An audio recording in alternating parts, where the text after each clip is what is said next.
ನೀನು ನನ್ನ ತಂದೆ, ನೀನು ನನ್ನ ಸಹೋದರರ, ನೀನು ನನ್ನ ತಮ್ಮ, ನೀನು ನನ್ನ ಗುರು. ಇವತ್ತಿನ ಪ್ರಸ್ತುತ ಪರಿಸ್ಥಿತಿಯಲ್ಲಿ ಭಾರತ ದೇಶದಲ್ಲಿ ಏನಾಗ್ತಿದೆ, ಎಲ್ಲಿ ನೋಡಿದಲ್ಲಿ ಅಶಾಂತಿಯ ಹಾಹಾಕಾರ, ಹೆಣ್ಣು ಮಕ್ಕಳು ಸುರಕ್ಷಿತ ಇಲ್ಲ, ಮನೆಯಿಂದ ಹೊರಗೆ ಹೋಗ್ಬೇಕು, ವಿದ್ಯಾಭ್ಯಾಸ ಮಾಡಬೇಕು. ಅದು ಹೇಗೆ ಸಾಧ್ಯ? ದುಷ್ಟ ಶಕ್ತಿಗಳಿಂದ ನಮ್ಮನ್ನು ರಕ್ಷಿಸು ತಂದೆ ಅಂತ ಹಗಲು ರಾತ್ರಿ ನಿರಂತರವಾಗಿ ಪೂಜ್ಯರಿಗೆ ಒಂದು ಸ್ಮರಿಸಿ ರಾಖಿ ಕಟ್ಟುವುದು ಬಂಧುಗಳೇ. ಎಷ್ಟಂದ್ರೆ ಸೋಲಾಪುರ್ನಿಂದ ಪ್ರಾರಂಭ ಆಯಿತು. ಸೋಲಾಪುರ ಅಂದ್ರೂ ತಪ್ಪೆ, ಬೀದರ್ನಿಂದ ಪ್ರಾರಂಭ ಆಗಿದೆ. ಅದು ಬೀದರ್ನಿಂದ ರಕ್ಷಾ ಬಂಧನ ಕಾರ್ಯಕ್ರಮ ಒಂದು ವಾರ ಮೊದಲೇ ಪ್ರಾರಂಭವಾಗಿದೆ. ತಾಯಂದ್ರು ಬೀದರ್, ಗುಲ್ಬರ್ಗ, ಸೋಲಾಪುರನಿಂದ ಬಿಗವಾನಕ್ಕೆ ಹೋಗಿ ಸಾಯಂಕಾಲ ಪ್ರಾರಂಭ ಆಗುವುದು. ಇವತ್ತಿನ ನಸುಕಿನ ಜಾವದವರೆಗೆ ಅಲ್ಲಿ ಅಪ್ಪಾಜಿಯವರು ಎಲ್ಲರಿಗೆ ದರ್ಶನ ಕೊಟ್ಟಿದ್ದಾರೆ ಬಂಧುಗಳೇ. ಅವ್ರ ಮುಖದಲ್ಲಿ ನೋಡ್ರಿ ಸ್ವಲ್ಪನೂ ಕೂಡ ಏನಪ್ಪಾ ಅಂದ್ರೆ ಅವರು ದಣಿದವರಂತೆ ಕಾಣಲ್ಲ. ಅದಕ್ಕಾಗಿ ಹವಾಮಲ್ಲಿನಾಥರನ್ನು ದಣಿ ಒರೆಯದ ಸಂತ ಅಂತ ಕರೀತಾರೆ ಬಂಧುಗಳೇ. ದಣಿ ಒರೆಯದ ಸಂತ. ಎಂತ ಸಂತ, ಅದ್ಭುತ ಸಂತ. 9 ವರ್ಷ ಇದ್ದಾಗ, ಕೇವಲ 9 ವರ್ಷ ಇದ್ದಾಗ ಆಳಂದ ತಾಲೂಕಿನ ನಿರ್ಗುಡಿಯನ್ನು ಬಂಧು ಬಳಗ, ತಾಯಿ ತಂದೆ ಎಲ್ಲರನ್ನು ತೊರೆದು ಕೇವಲ ನಾನು ಈ ಗ್ರಾಮಕ್ಕೆ, ಈ ಪರಿವಾರಕ್ಕೆ ಸೀಮಿತ ಆಗಿರಬಾರ್ದು, ಆ ಭಗವಂತ ನನಗೆ ಲೋಕ ಕಲ್ಯಾಣಕ್ಕಾಗಿ ಈ ಧರೆಯಲ್ಲಿ ಅವತರಿಸಿದ್ದಾನೆ ಅಂತ ಅವಕಾಶ ಕೊಟ್ಟಿದ್ದಾನೆ. ಅದಕ್ಕಾಗಿ ಸಮಸ್ತ ಲೋಕ ಕಲ್ಯಾಣ, ಸರ್ವೇ ಜನೋ ಸುಖಿನೋ ಭವಂತು ಎಂಬ ತತ್ವ ಬಾಲ್ಯದಿಂದಲೇ ಅಳವಡಿಸ್ಕೊಂಡು ಕಾಲಿಗೆ ಚಕ್ರ ಕಟ್ಕೊಂಡಂಗೆ ಬಂಧುಗಳೇ. ಸಾದಾ ಮಾತಲ್ಲ. ಎಲ್ಲಿರ್ತಾರೆ ಹವಾಮಲ್ಲಿ? ಇವತ್ತಿಲ್ಲಿ, ನಾಳೆಗಿಲ್ಲಿ, ಮಧ್ಯಾಹ್ನ ಇಲ್ಲಿ, ಸಂಜೆಗಲ್ಲಿ. ಒಮ್ಮೆ ನೋಡಿದ್ರೆ 2 ಕಡೆ. ಜಮ್ಮು ಕಾಶ್ಮೀರದಿಂದ ಕನ್ಯಾಕುಮಾರಿವರೆಗೆ ನಿರಂತರವಾಗಿ ಹಗಲು ರಾತ್ರಿ ಅನ್ನದೇ ಮಿಂಚಿನ ವೇಗದಲ್ಲಿ ಸಂಚರಿಸಿ ಹವಾಮಲ್ಲಿನಾಥ ಅಪ್ಪಾಜಿ ಆಗಿದ್ದಾರೆ ಬಂಧುಗಳೇ. 5-6 ಸಾವಿರ ಮಠ ಮಂದಿರಗಳನ್ನು ಸ್ಥಾಪನೆ ಮಾಡಿದ್ದಾರೆ. ತ್ರೇತಾಯುಗದಲ್ಲಿ ಶ್ರೀರಾಮಚಂದ್ರ ಈವನ್ ನಮ್ಮ ಕಲಬುರಗಿ ಹಿಡ್ಕೊಂಡು ರಾಮತೀರ್ಥದಲ್ಲಿ ಹೆಂಗ್ ಲಿಂಗ ಸ್ಥಾಪನೆ ಮಾಡಿದಾರೋ ಅವು ಎಣಿಕೆಗೆ ಬರುವಷ್ಟು ಲಿಂಗಗಳಿದ್ದಾವೆ ಬಂಧುಗಳೇ. ಮುಂದೆ ಸೋಲಾಪುರ ಸಿದ್ದರಾಮೇಶ್ವರ ಅವರು ಲಿಂಗ ಸ್ಥಾಪನೆ ಮಾಡುವುದು ಕೂಡ ಎಣಿಕೆಗೆ ಬರುವಷ್ಟಿದ್ದಾವೆ. ಆದರೆ ಕಲಿಯುಗದ ಈಗ ನಾವು ನೀವು ಕಾಣ್ತಾ ಇರುವ ನಡೆದಾಡುವ ದೇವರು ಅನ್ನದಾಸೋಹಿ ಹವಾಮಲ್ಲಿನಾಥರು ಸಾವಿರಾರು ಲಿಂಗ ಸ್ಥಾಪನೆ ಮಾಡಿ ಏನೂ ಮಾಡಿದ್ದು ಕೂಡ ಮಾಡಿಲ್ಲ ಅನ್ನೋ ರೀತಿಯಲ್ಲಿ ಸರಳವಾಗಿ ಕೂತಂತ ಅತಿ ಸರಳ ಸಮಾನತೆಯ ಸಂತ. ಜಾತಿ ಇಲ್ಲ, ಧರ್ಮ ಭೇದ ಭಾವ ಇಲ್ಲ, ಲಿಂಗ ತಾರತಮ್ಯ ಇಲ್ಲ, ಬಡವ ಶ್ರೀಮಂತ ಇಲ್ಲ, ಏನೂ ಇಲ್ಲ. ಇವರನ್ನು ಶೂನ್ಯ ಪೀಠಾಧಿಪತಿಗಳಂತ ಕರೀತಾರೆ ಬಂಧುಗಳೇ. ಆ ಪರಂಪರೆ, ಈ ಪರಂಪರೆ ಅವು ಏನೂ ಇಲ್ಲ.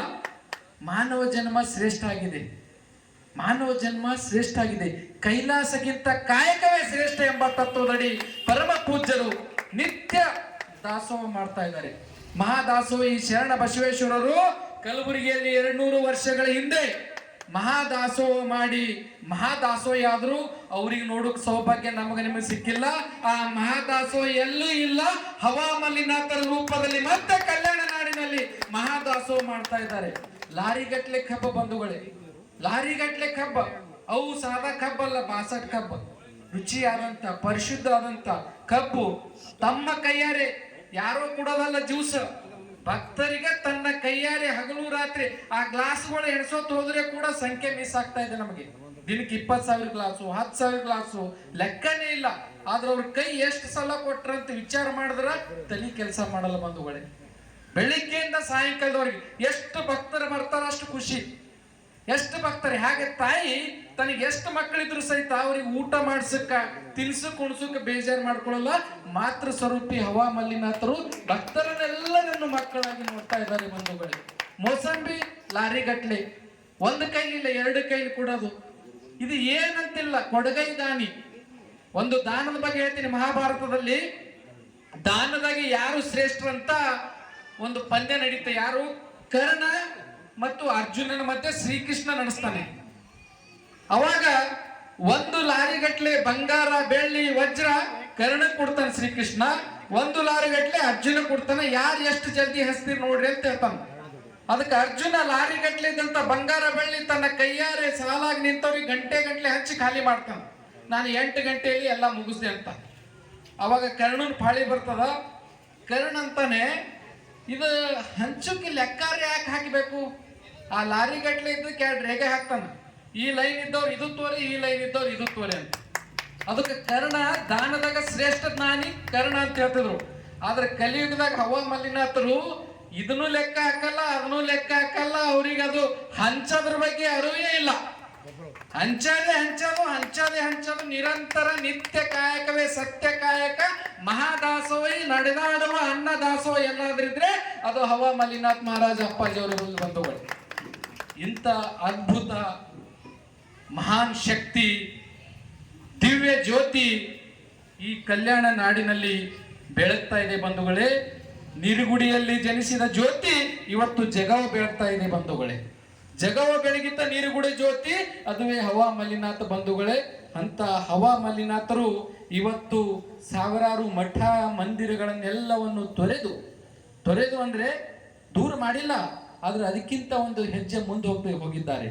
ಏನಪ್ಪಾ ಅಂದ್ರೆ ಪ್ರಸ್ತುತ ಭಾರತ ದೇಶದಲ್ಲಿ ಮಠ ಮಂದಿರ ದರ್ಗಾ ಚರ್ಚ್ ಸಾಕಷ್ಟು ಸಂತರು ಸತ್ಪುರುಷರು ಕಟ್ತಾ ಇದ್ದಾರೆ.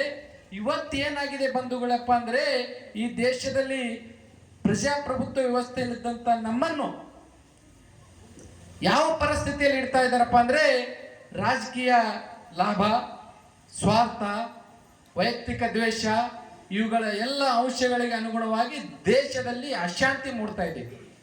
ಯಾರು ನೆಮ್ಮದಿ ಇಲ್ಲ, ಎಲ್ಲ ಕಡೆ ದಗ್ದಾಗಿದೆ.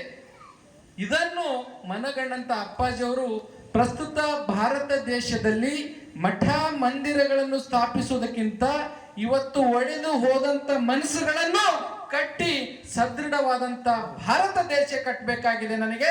ಅದಕ್ಕಾಗಿ ಜೈ ಭಾರತ್ ಮಾತಾ ಸೇವಾ ಸಮಿತಿ ನವದೆಹಲಿ ರಾಷ್ಟ್ರ ಮಟ್ಟದಲ್ಲಿ ಕಟ್ಟಿದ್ದಾರೆ ಬಂಧುಗಳು. ಸಾದಾ ಮಾತಲ್ರಿ, ನಾವು ಇಲ್ಲಿಂದ ಬೆಂಗಳೂರಿಗೆ ಹೋಗಿ ಒಂದು ರೂಮ್ ಇಟ್ಕೊಂಡಿರೋಕ್ಕಾಗಲ್ಲ. ಇಲ್ಲಿಂದ ನವದೆಹಲಿಗೆ ಹೋದ್ರು ಅಪ್ಪಾಜಿ ಅವರು. ಯಾವಾಗ ಹೋದ್ರು? ವಿಜಯದಶಮಿಯಲ್ಲಿ.